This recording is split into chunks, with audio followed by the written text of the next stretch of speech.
Alright, I am back with another Outriders video. I was going to make at least one of these now that I actually kind of fully got my hands on the New Horizon expansion and patch, which has caused a surge of sales on Steam at least, in conjunction with the game actually being on sale. I imagine it's probably on sale a bunch of places for Black Friday, and it's always been free on Game Pass, so a lot of people seem to be jumping in, and I wanted to talk about kind of what you might find while you're there, and also like if I recommend it and all that stuff. If you've been following me at all, my general sense is yes, I recommend Outriders, especially when it's cheap or free. I think it is a looter that has gotten a lot of fundamentals right. Logging on, I would say it is not a perfect experience in the current state, and yet a ton of stuff has improved. I am just so what I did here is I didn't really go back to play this on console where I have like super OP characters where I already farmed pretty much every set. So I went back to PC where I only have one character, Pyromancer, which started at like, I don't know, average gear score like 45, 46. So it wasn't even maxed out, but it was in the end game. I had beaten the regular game. So I decided to kind of jump into the expeditions to see if I could level up. In 2 days of playing a halfway decent amount, I got to, average gear score 50. I got an Akari set. I have I think at least 3 pieces of 2 or 3 of the other sets for experimentation. So it is certainly easier to get some items you may have been missing before under the new system. Far and away, the best addition they have made here is a subtraction, the removal of timers from expeditions. This has made the endgame way less stressful and way less reliant on just doing like crazy DPS builds to kind of blaze through it as fast as possible. Obviously, that is still an option, and yet I have played with some glass cannon teams that have died and we have lost because people were not kind of ready to survive what we were taking on.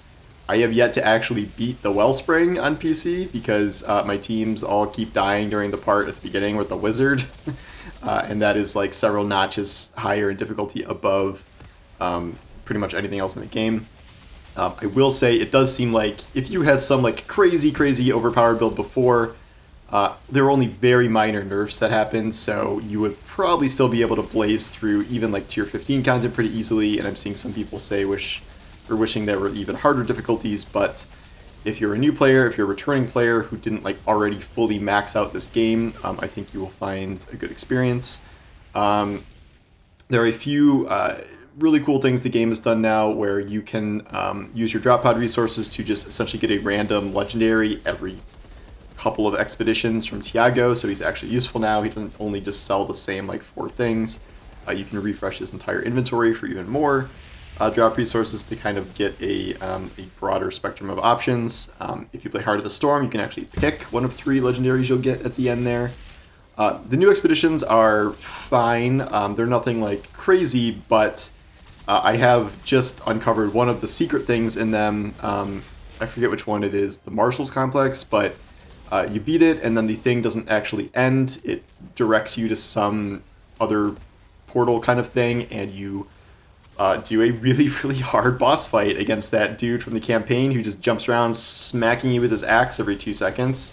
My teammates and I almost lost to him, but if you beat him, you unlock a chest that gives you kind of a crappy purple weapon, and yet the point is that it's a new transmog skin for a specific type of weapon. I believe the one I got was a double gun, I think, and there are 4 of those, 1 for each of the new expeditions. And I don't know if they're all like something that happens at the end of each thing, randomly. I don't know if there's triggers for it. I don't even really know how we unlocked it the first time or if it was just luck, but I like that they added stuff like that in. I do think for like a super veteran player, one downside of this is like there really isn't, like there's no new gear outside of these very specific items that are really just transmog skins. They're not even legendaries. So that if I wasn't doing this on PC, I'm not sure how much I'd be playing on console just because I'm kind of done with the game. And this is not really a true expansion. It's People Can Fly. Just their own words was, they're finishing the game they wanted to make originally, but kind of ran out of time for some of this bonus stuff. That stuff also includes Transmog, which is a a really, really good system, really solid. I've raved about it before, and especially in comparison to Destiny, which is very convoluted and converted into a microtransaction. Maybe the only problem here is that this does not take into account past gear you've already unlocked and just deleted. Like, I don't know how I'm going to get really common or green gear anymore. Like, I don't even know if that's possible. Maybe if I drop the world tier down really low, I'm not sure how that works. But so you're kind of re-grinding all of the transmog looks unless you have stuff in your inventory already. So I guess that's something to do. And it's been fun, kind of seeing new options pop up, but that was a little bit of a weird oversight to not kind of backlog that.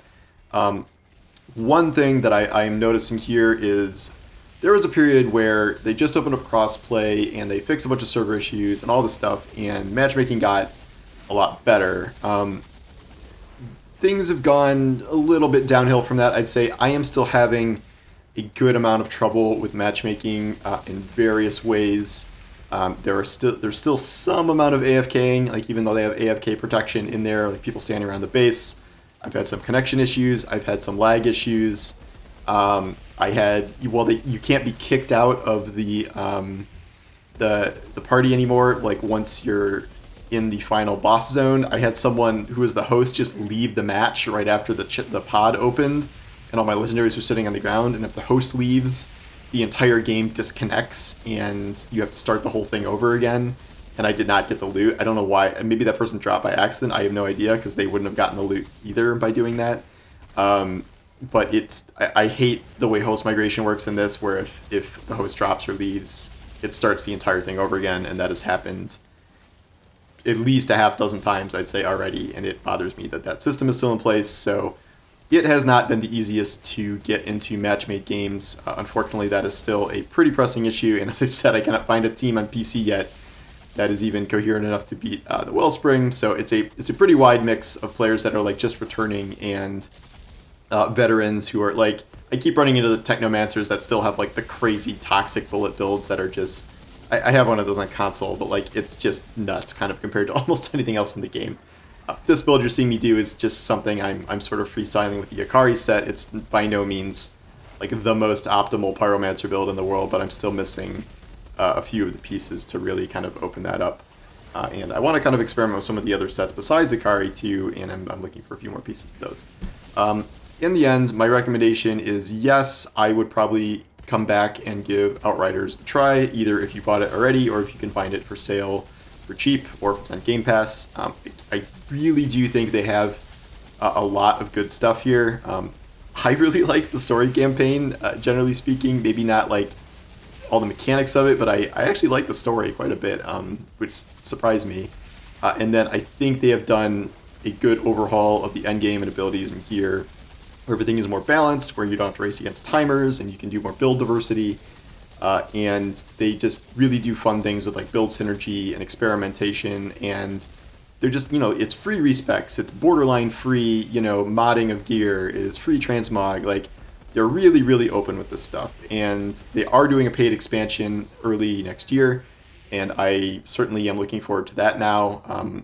That will be actual new content, so this is never going to be a Destiny competitor. It's not going live service. There's no seasons, there's no microtransactions, but like, that's kind of good. And I kind of like being able to just drop into this game, periodically and do some fun farming. So I like these changes. Still some technical issues with matchmaking and stuff that is not great, but on the whole, good update, good patch, and I'm curious to see what you guys think of it. So thanks for watching, and I'll talk to you guys soon. Take care.